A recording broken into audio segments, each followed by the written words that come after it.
Hello, hello, my friends. Again, welcome to Henry's Lives, where you're worthy, you're blessed, and you are a creator. That's right.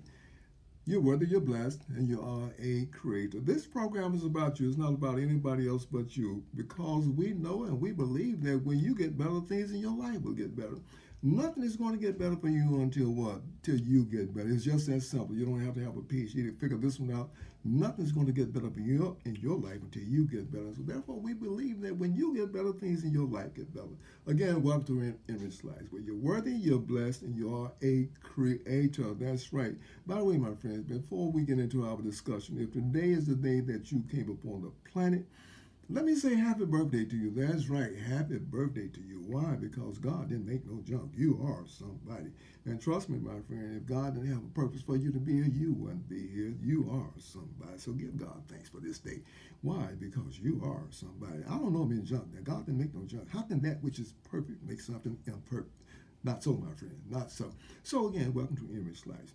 Today we would like to have a biblical discussion. We build our topics on biblical principles, and today is no different. Of course, we have a very fantastic topic for you today, and that, my friends, is courage. That's right. Courage is the topic that we will be discussing with you today. And the scripture that we're going to be using comes out of First Samuel, the 17th chapter, and the 37th verse.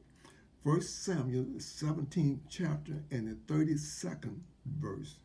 Thank you. That's the chapter we're going to be using. Of course, that whole chapter deals with David and Goliath. David killing Goliath. And of course, our topic for today is courage.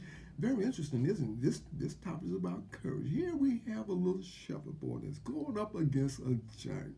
And we like to emphasize that your giants might be Goliath in relationships, it might be Goliath on your job, there might be Goliath in your educational, it could be in your finances, it could be a Goliath anywhere. These biblical stories in the Bible are given as illustration as to how you and I are to deal with certain adversities and levels of consciousness that we come in contact with adversity with. Here we have an extreme situation where is adversity is coming in, and courage is going to be the one that's going to solve this problem. Courage. The story of those of you who are familiar with the story, you understand that here's the story of Israel, the country, as these topics are, was in war with the Philistines. And the Philistines had a giant. This boy name was Goliath. Now, some of the biblical reference says he's about 9 feet 9 inches. He's a huge guy. He's a big guy. And he told me for 40 days this boy insulted Israel. Hey, send your champion down here. And if he kills me, we'll be your servants. We'll be your servants. But if I kill him, you'll be our servants. So for 40 days this went on. And so here we have this little shepherd boy coming up. And the only reason that there wasn't any man that went out there to challenge Goliath was because they were afraid. They were afraid. Fear will stop you from doing anything, my friend. Fear will stop you. Now, here's what the king said. Hey, anybody kill that old boy, I'm going to get my daughter and I'm going to hook him up. He's going to be all right. But here again, it's very interesting. Everybody was scared. Fear had them locked in there, but they wouldn't move. They were afraid of Goliath because they might die. Now, let me say this, my friend. If you're afraid of dying, you will never enter into living. You can't live because you're afraid of dying. You might be living, but you're not really living. You are existing, okay? There's a difference between living and existing, okay? So the thing that's so intriguing about this particular story here, we have this guy by the name of Goliath, a huge giant. Nobody's going to tackle this boy because, hey, he might kill me. I might get killed. And the thing that's so intriguing about this particular story here with this little shepherd boy, now he had some prior experience in losing his life. He had some prior experience. He tells a story that here's a lion that took one of the sheep out of the flock, and he went and got that lion and killed him. Now, of course, the lion could have killed him. But no, this boy had the courage. He went and grabbed this lion. He said, I took him and I slew him and I killed him. He said another incident there was a bear took one of the sheep's lambs out the flock and he went and got him and killed him.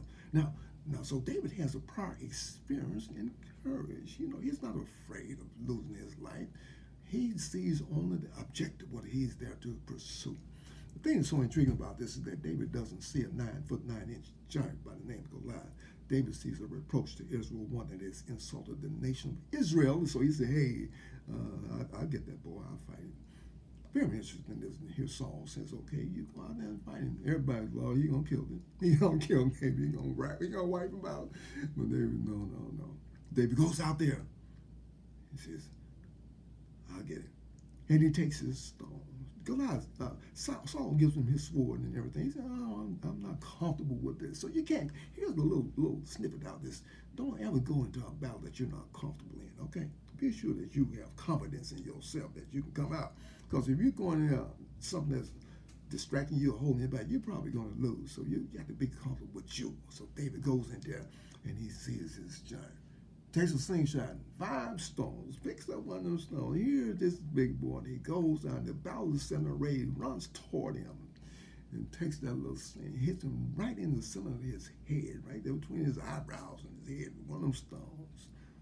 Knocks the big boy out. The boy falls down, and David runs up there and takes the sword and cut his head off. This is how the story goes. Very interesting, isn't it? Your Goliath could be a relationship.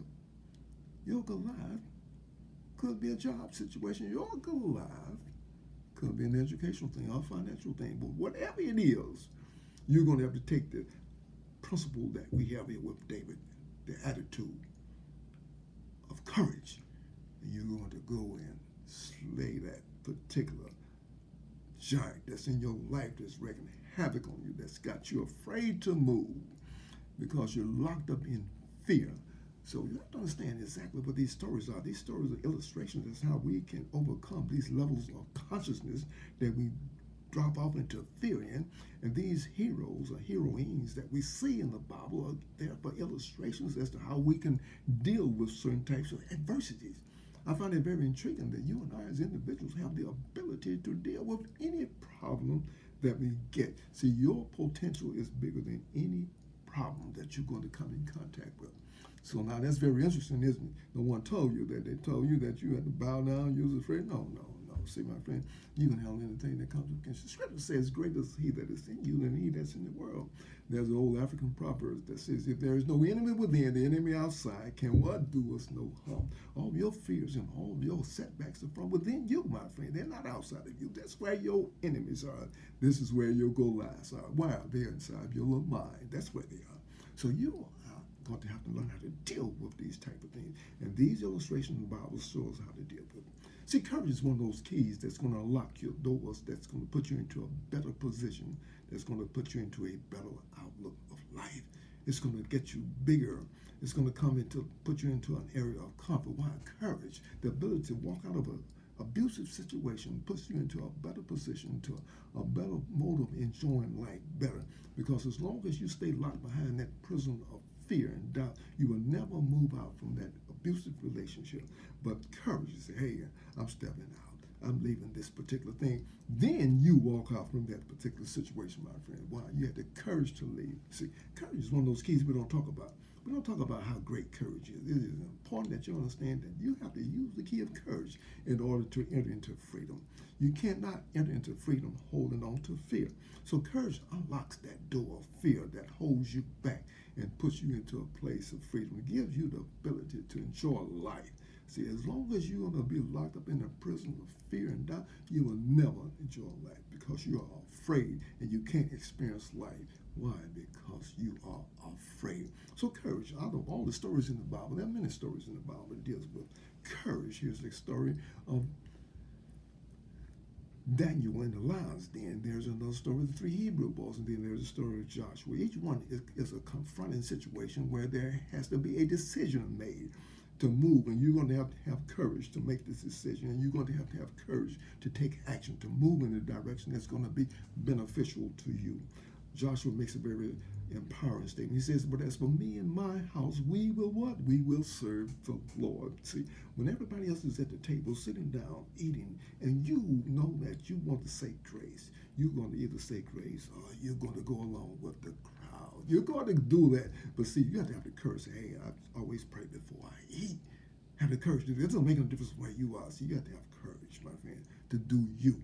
Don't try to be pleasing to anybody else. Have the courage to what? To do you. Be thankful for who you are. God gave you courage. Activate courage in your life. What a powerful force it is.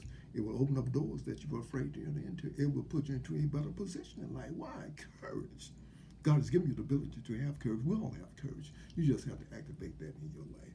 Until next time, my friends, until next time, may the good Lord bless you. May love, joy, peace, and happiness forever be with you as you walk upon this good earth that God has given us. You, my friend, begin to practice courage in little things and see how it adds up. Just having courage. It's going to make your life better. I assure you that. Until next time, you be blessed, my friend. And give us a thumbs up on this here and tell someone else about this program. Enrich lives about you being a better person because better you make a better world. And again, thank you very much.